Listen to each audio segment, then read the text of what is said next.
네, 지난 9월에 통신요금 선택약정 할인 25%로 상향이라는 이 소비자에게 좋은 소식이 알뜰폰 사업자에게는 최근에 위기가 되고 있습니다. 결국 홈플러스가 이 사업 악화를 이유로 알뜰폰 사업을 접기로 결정했습니다. 자세한 소식 이상훈 기자에게 들어봅니다. 네, 안녕하십니까? 예, 안녕하세요. 일단 국민의 통신비 부담을 덜어주겠다 이렇게 시행된 것이 알뜰폰 사업인데 그 사업자 중에 주요 사업자 중 하나인 홈플러스가 결국 사업을 접기로 했다고요? 예, 그렇습니다. 이달 말까지로 사업을 완전히 정리를 할 계획인데요. 예. 그게 단순히 이제 그 홈플러스에 있는 플러스 모바일만으로 볼 게 아니라 전반적으로 알뜰폰 사업이 위기를 겪고 있다라는 그 위기감이 팽배하고 있습니다. 예. 뭐 통신비 부담을 덜어주기 위해서 시작된 알뜰폰 사업이 전체 이동통신 시장에서 약 10% 정도의 점유율을 가까이 기록하기도 했었고 최고 한 11%까지 올랐던 전례가 있습니다. 예. 그러나 이제 선택약정 할인율이 20에서 25%가 되면서 사람들이 이제 통신비 인하를 선택하는 부분이 더 많아지니까 알뜰폰과의 요금 격차가 상대적으로 줄어들게 된 겁니다. 네네. 예, 또 여기에다 이제 취약계층에 대해서 통신료 할인이나 보편요금제 등 그런 이제 부가적인 혜택에 대한 얘기들이 되고 있는데요. 더 저렴한 가격이 장점인 게 이제 더 이상 무기가 되지 않고 있고 그런 것들이 좀 전체적으로 위기상으로 많이 얘기되고 있습니다. 네, 일단 우리가 말하는 선택약정 할인 25%가 알뜰폰 요금제는 적용이 안 되고 있기 때문에 네네네. 격차가 줄어들면서 이렇게 사업이 악화되는 거군요. 그러면 플러스 모바일을 현재 사용하고 있는 현재 사용자들 네네. 어떻게 되는 건가요? 뭐 막 다른 곳으로 옮겨가야 되는 상황인가요? 그렇습니다. 알뜰폰 사업자들은 주로 이제 이동통신사의 망을 사용을 하고 있는데요. 네. 그 플러스 모바일의 경우는 지금 현재 KT하고 LG U 플러스의 망을 사용하고 있습니다.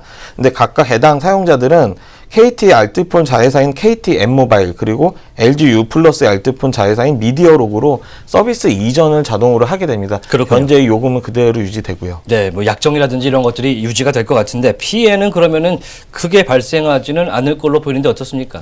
사실상 크게 피해라고 볼 거는 없을 것 같습니다. 예. 일단 이용자 수가 굉장히 적고요. 아, 적군요. 예, 지금 현재 플러스 모바일 사용자 10,000명이 채 안 되는 걸로 알고 있습니다. 예. 거기다가 알뜰폰 사용자는 그 기존의 KT나 SK텔레콤 같은 대형 이동통신의 브랜드를 사용하기보다는 저렴한 요금제를 찾아서 선택하고 집 근처에서 뭐 쉽게 계약할 수 있는 데를 찾아가는 경우가 많기 때문에 예. 서비스 주체가 바뀌는 거에 비해서는 상대적으로 거부감이 덜하다고 할 수 있습니다. 예. 그리고 정부가 지난 2011년에 이제 반값 통신비를 이제 기치로 내걸면서 내놨지만 이 알뜰폰 사업자가 3만 원대 요금제를 내놓고 저렴한 요금제를 내놓으면서 차별성을 많이 저렴한 요금제라고 하죠. 실질적으로 좀 비싼 요금제가 많아지면서 차별성이 좀 줄었고요. 예. 또 이 통사 같은 경우는 좀 젊은 사람들이 좋아하는 것들이 많지 않습니까? 뭐 대기업과 연결돼 있는 무슨 부가 서비스, 할인 혜택 예. 그런 것들 그리고 또 이제 IPTV나 그런 결합 상품, 그다음 가족 할인, 그 결합에 따른 할인들이 있어서 전반적으로는 이제 상대적으로 가격이 싼 것 같은데 혜택이 좀 없는 것 같다 그런 이미지가 좀 강한 것 같습니다. 따지자면은 약간 저가 항공사 같은 그런 네. 것이 알뜰폰이라고 할 수가 있겠는데 워낙에 기존의 이통 3사들이 혜택을 많이 주는 네. 것들이 있다 보니까 그것 때문에 지금 늘지 않고 있었던 거군요. 그러면은 이 정부가 주도한 알뜰폰 사업 외에도 사실 활성화를 위한 노력도 있었지 않습니까? 네, 정부에서도 알뜰폰 사업자들이 이제 영세 사업자들도 많기 때문에 예. 대신해서 이 통사들과 망 도매가 망을 이제 빌려서 사용하는 거에 대한 협상을 중재를 하거나 전파 사용료를 면제하는 등의 노력을 기울였고요. 또 예. 유통이 잘 안 되는 것 때문에 우체국에서도 알뜰폰을 구입할 수 있도록 노력을 했습니다. 그러나 이제 홈플러스 같은 경우는 지난 2015년에 이제 기업이 매각되는 사태를 겪었는데요. 그 이후로 이 모바일 사업, 알뜰폰 사업에 대해서는 조금 이제 손을 떼는 모양새가 됐고, 예. 지난해 말부터는 이제 그런 과기정통부와 사업 철수에 대해서 논의를 하고 있었습니다. 사실 뭐 알뜰폰이 상당히 저렴하다 보니까 가격 측면에서 굉장히 메리트가 있었는데 최근에 좀 이렇게 점유율이 떨어지는 그런 모양새도 보이고 있었습니다. 그러면 이게 위기라는 것이 홈플러스만의 위기다 이렇게 보기는 좀 어렵지 않겠습니까? 다른 것은 어떻습니까?